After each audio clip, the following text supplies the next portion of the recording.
Today I want to talk a little bit about, the topic I want to talk about is the humanities. We've recently announced that we're centering the humanities in the work of the Boston Symphony. I am a humanist. I believe that we understand each other, we understand our world, we understand ourselves better because of the study of the humanities. And so as an art form, music is one of those foundational humanist studies. But the way that arts and music interact with religion and philosophy and history and literature, that is the richness of our work. So people in my line of work are often called to justify the value of what we do using the criteria of our detractors.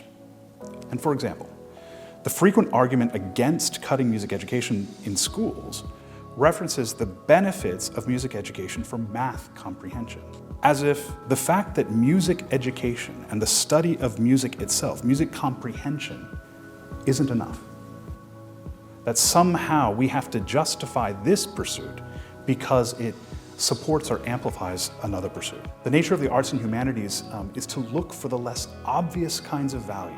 How do we do that? We must speak not only of the quantifiable benefits of our work, but also the intangible benefits. So as an orchestra, we exist at the intersection of humanities. The Boston Symphony's core work is orchestral music, music being one of the fundamental disciplines within humanities.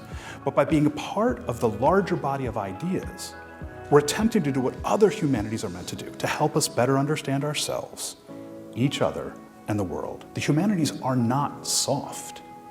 They are steel under pressure. They are the connective tissue that brings us together to transcend our differences.